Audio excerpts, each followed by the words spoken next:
Estimados estudiantes, el día de hoy vamos a continuar con las clases virtuales que Universidad Rural de Guatemala tiene a disposición de ustedes. Es para mí un gusto poder saludarles y vamos a iniciar con el curso de fitopatología. Su código es FG008, correspondiente a la semana 10. El tema que vamos a tratar el día de hoy son otras causas bióticas de enfermedades. Vamos a iniciar entonces con el objetivo de la clase, y es precisamente que los estudiantes de Universidad Rural de Guatemala conozcan las causas bióticas de las enfermedades y el ciclo de vida de un patógeno. Iniciamos entonces con las causas bióticas de las enfermedades.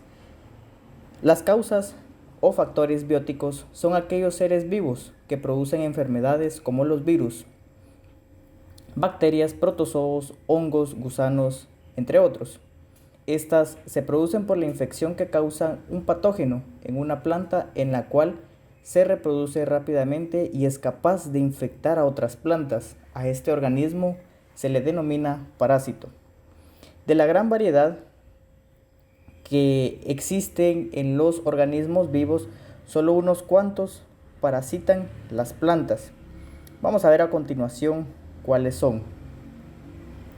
Tenemos los hongos, las bacterias, fitoplasmas, plantas, de hecho plantas parásitas, protozoarios, nemátodos, insectos y virus. Los más comunes se pueden transmitir por insectos como los áfidos, los cuales son una superfamilia de insectos fitopatógenos, de los cuales unos 250 plagas para los cultivos agrícolas y forestales, así como también para la jardinería. Y sin embargo, el viento y otros animales, incluyendo en este orden al ser humano, también son un factor de transmisión de enfermedades en las plantas. Los factores del medio ambiente que afectan el comienzo, desarrollo y diseminación de las enfermedades en las plantas son precisamente la temperatura, humedad, luz, nutrientes y el pH. Los factores que causan las enfermedades bióticas en las plantas, en este caso los parásitos, pueden ser obligados y facultativos. Los obligados son aquellos que crecen y se desarrollan en cierto tipo de plantas. Estos no destruyen las células de sus hospedantes y también obtienen sus nutrientes a partir de células vivas. Mientras que los factores facultativos son aquellos que atacan y se desarrollan en distintas plantas, secretan toxinas y enzimas que destruyen las células, utilizan su contenido y nutrientes conforme los invaden. Como todo ser vivo tiene un ciclo de vida, asimismo los factores que causan las enfermedades bióticas en las plantas también se apegan a la naturaleza, iniciando con la inoculación, lo cual se da cuando el patógeno que causa la enfermedad y la planta entra en contacto. Como ya lo hablamos anteriormente, vemos entonces que estos patógenos pueden ser hongos como micelios o esporas, bacterias, fitoplasmas o bien virus, los cuales atacan ya sea de todo el organismo o bien a través de las colonias de una planta afectada, que también pueden ser a través de nemátodos, que estos atacan la planta a través de un huevo, ya sea en este estado juvenil o adulto. Y también la infección se puede dar por medio de una planta parásita. Esto se puede dar mediante una semilla o una porción de la planta.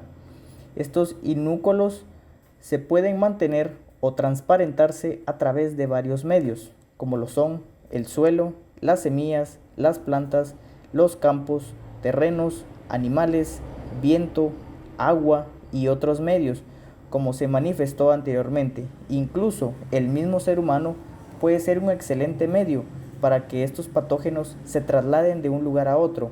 Únicamente se requiere de una pequeña cantidad para que la infección y sus consecuencias empiecen. Continuamos entonces y vemos que seguido de la inoculación se da el proceso de penetración. Se da una vez se haya hecho el contacto entre el inóculo y la planta y comienza a desarrollarse el parásito, preparándose para entrar en la planta. Este proceso se da a través de una penetración directa a través de aberturas o heridas. En la etapa de infección, el patógeno entra en contacto con células o tejidos susceptibles, los cuales producen suficientes nutrientes para ambos, por lo que el patógeno empieza a desarrollarse y reproducirse dentro de la planta.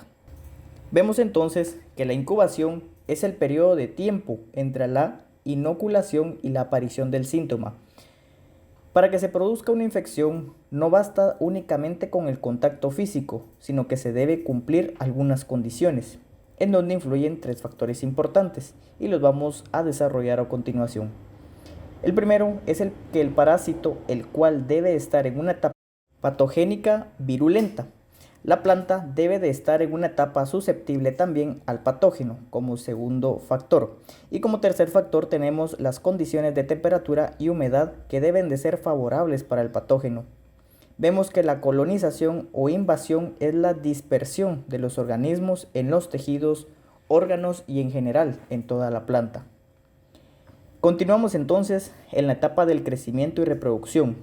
El inóculo se propaga cada vez más en los tejidos de la planta, hasta que se muere o se detiene el desarrollo de la infección. Durante este periodo de crecimiento, los fitopatógenos se reproducen de distinta manera. Por ejemplo, los hongos a través de esporas asexuales y sexuales, las plantas parásitas por semillas, las bacterias, fitoplasmas, protozoarios, que son por mitosis, los virus por estar replicado dentro de las células y los nemátodos a través de huevos.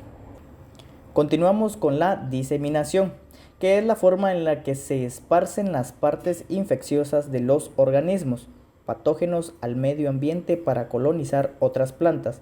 Esta puede ser de 2 maneras, una activa, que es la que se requiere de energía por parte del patógeno para poder esparcir la infección, y la diseminación pasiva, la cual no requiere de energía. Por lo general necesita de la participación de agentes dispersantes como el agua, aire, insectos u otros animales, y es aquí donde incluye al ser humano. En la etapa de sobrevivencia, los organismos sobreviven fuera de su hospedante al desarrollarse en otro ambiente o mantenerse en lactancia. Pueden hacerlo de 2 maneras. Una de ellas es la invernación, en donde el patógeno permanece en estado latente en un ambiente de temperaturas bajas, y por el otro lado tenemos la estivación, en donde el patógeno pertenece y permanece en estado latente pero en temperaturas altas.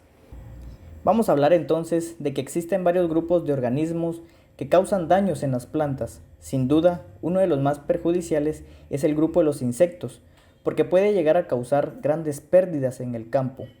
Estos insectos se pueden clasificar según el modo en que perjudican a la planta, ya sea insectos succionadores de savia, roedores de brotes, excavadores de galerías, vectores de agentes patógenos, entre otros. Asimismo, las infestaciones de nemátodos tienen una creciente importancia debido a la desaparición de los desinfectantes químicos convencionales. Los nemátodos entonces son habitantes de los suelos que atacan directamente a las raíces con deformaciones y agallas. Para sus síntomas es sin duda que son visibles en la parte aérea de la planta, y el marchitamiento también de esa misma manera amarillento, teniendo pérdidas de vigor y pudrición.